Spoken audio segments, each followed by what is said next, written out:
open mics were something that I've been doing for a really long time, and I really did it to get exposure. Atlanta is one of the best scenes to be on in terms of music is concerned. A lot of people get discovered via open mics. It's been going on a long time. We know with the Apache cafes, so I've always been there.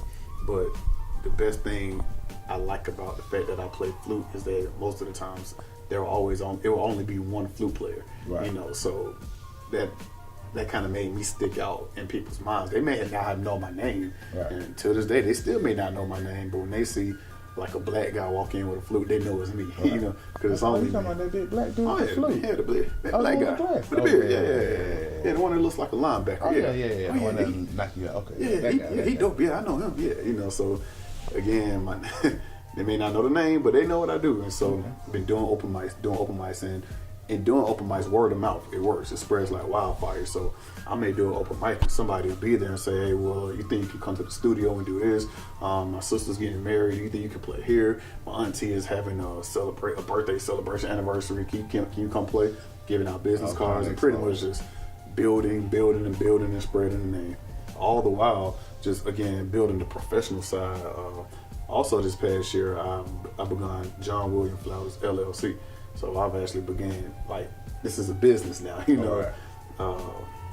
tax deductible, it's a business. Mm-hmm. And I continuously invest in myself, whether or not it's buying an alto flute, buying a stand for my flutes, buying equipment for recording, just anything that goes. That's what you gotta do, man. You gotta reinvest yourself, man. You can't get your earners in there and waste it on tiddlywinks, man. You got to take your money and reinvest, better equipment, that sort of thing. All right, so, and this is the point of the conversation I've been dying to get to. Let's get to it. Hey, man, this that I'm holding in my hand is John William Melodic Ascension. This is his first nationally released album. Not EP, not mixtape. No. This is his very first album. John William, tell me about this album. Tell me about the process in making it. Well, first and foremost, shout out to DJ Burn One, David Sweet and DJ Burn One.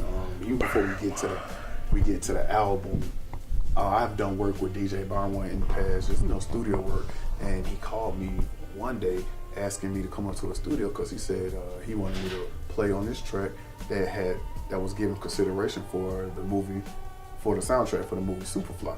And I said, really? Okay, whatever. And I really didn't, honestly, I didn't think much of it. I thought it was just another studio session. Cool. So I went to a spot, and just, I'm gonna fast forward. I played or whatnot. He said, Sleepy Brown's gonna be on this. The whole album, Superfly soundtrack is gonna be executive produced by Future. This particular song, Sleepy Brown, gonna be on featuring Scar and possibly Big Boy. I'm like, really? Okay. I'm being from Atlanta. These are big names. I'm like, really? Wow. I'm like, okay. But I'm still skeptical because I'm doing this recording, and then the very next day I'm going to work and do lunch duty. So I'm not. Honestly, I really wasn't taking it as seriously as it was. So I played, and then he emailed it back to me, and then we did that process about 2 or 3 times until he emailed it back to me with Sleepy Brown's part on it. And then I was like, oh, okay, all right then, wow, and I was just awestruck. I'm still awestruck to know that my instrument, was on the same track as an ATL legend, that being Sleepy Brown and Scar. So again, I'm still pretty skeptical. And eventually I got an email from, I think it was Universal Pictures of Epic Records, like just the studio for you mean distribution for Superfly. I got you. Whatever film company, right, Epic. Yeah. And saying they sent me a contract and email. I'm like, okay, it's pretty official now. Asking for W-9s and sign off. You see all the different writers, who got credit for the song, and and from there, that really just kind of put me in another kind of light. That gave me, I guess more attention or awareness for other musicians, other producers, or whatnot. Right. So again, I say all that to say, shout out to DJ Burn, because DJ Burn One, he is the producer of the entire album. So I mean, without him, it would not have it would not have been done, at least the way it was, and I'm grateful for it. Okay, so you got 7 tracks on here. Yes, sir. How'd you come up with the name Melodic Ascension? When you think about the music making process, some people are driven by lyrics, some people are driven by melodies, some people are driven by the bass line, just the beat, the rhythm. I mean, it's just think about the next time you listen to a song, what are you drawn to the most? Right. When you're hearing something and you hear like a melody or whatnot, do you remember it 5 minutes later, 2 hours later? Oh, okay. And if it sticks to you, then you may be melody driven, So me being a flautist, I just tend to, I love the bass. I love bass, period. But I tend to create melodies, and it comes a little easy to me, especially when I'm just, kind of freestyling in my classroom. And creating those melodies in the way, so you have those melodies. And then I think about the way I want my career to go. Ascension, meaning up.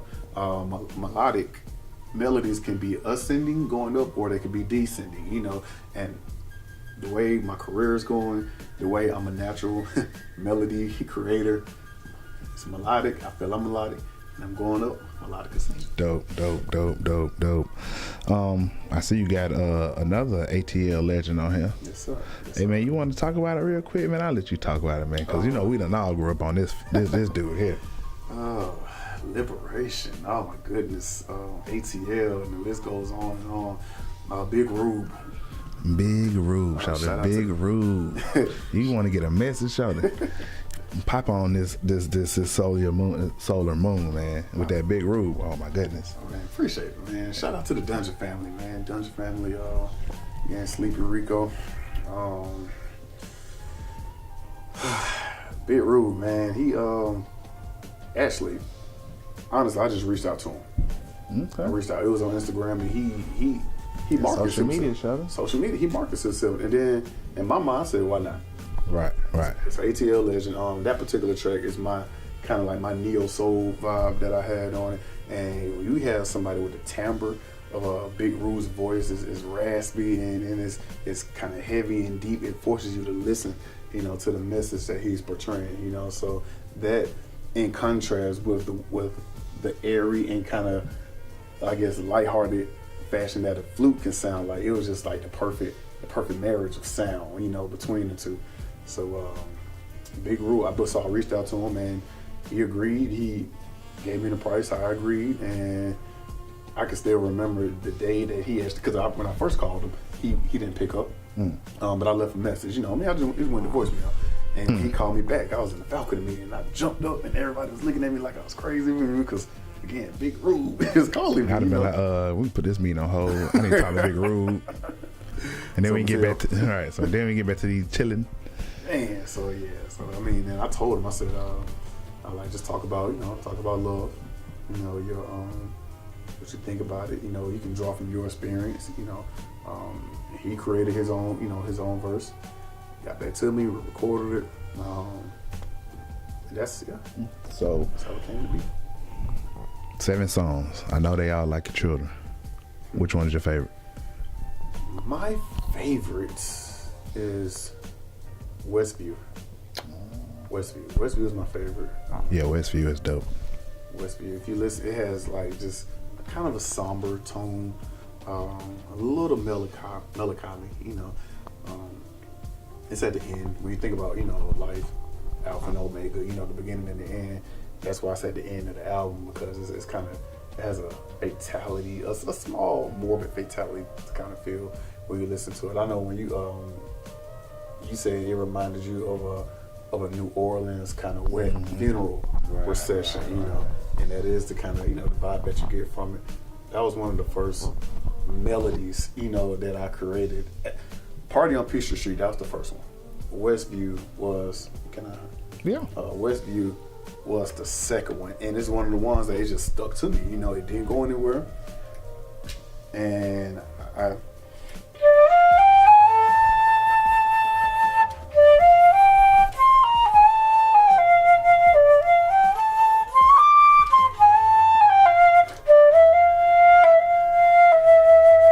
So it has a sad sound to it. So man, that's dope, man. You see how you just picked up the flute, man, and just went in. That's That's what you put some melodies to it. You know, the horns. You know, I played all the horns on there. There's some trumpet on there, and got my feet wet. You know, with a little trumpet on there. Man, that's what's up, man. That's what's up, man. So, what does the future hold for John Williams? No, Lil Wayne, man. No ceilings, man. There's no ceilings. There's no stopping. You're just gonna keep going. Right. Honestly, if you would have asked me if I would be here 3 years ago, I would have said not even. Mm-hmm. Just start waiting. Just do it. I mean, and that's the vibe. Well, that's the message that I give myself and I give to other people when asked about, you know, doing something like this, because out of all of the music educators, you know, I've spoken with, they all perform and they want to do something like this. So a lot of them, you know, they give me kudos because I did it. Mm-hmm. I didn't wait, you know, I didn't keep putting it on the shelf and keep putting it off. And, you know, I'll do it next week, I'll do it next. Nah, I mean, just like the average college man, I'll do it now, no, wait, you know, right now, you know. The guys made us feel so bad on so many different days. And that's what I did. So to answer your question, what's next? I already have concepts for, you know, the next album. I actually already have an artist in mind who I want to do the cover, you know, an abstract artist. Are you working with any other groups, like on special guests on any other songs? I know you said you had a joint with Boys Who Cry. Yeah, definitely Boys Who Cry. Shout out Boys Who Cry. Just did a guest feature, you know, on their song. Had a great time. Tallahassee, Florida was going on. Shout out Tallahassee. And pretty much any other artist who, you know, hits me up and wants the flute vibe or flute sound, then just holler at me. I'm not difficult to get in contact with at all. You can literally, like, I don't hate to sound so cliche, but you can just hit me on my DMs, and I mean, if my schedule sounded very cliche. It does, you know. But that's all you have to do. And if my schedule is open, if it allows, it's 85 to 90%. Man, he said he down, man. So, man, get the flute, man. It changes the track. I'm trying to tell you, man. Get the flute sound on it, man. Don't believe me, ask Future. You know what I mean? Ask J. Cole. Ask all the big boys now. They got the flute sound on highlight. Okay,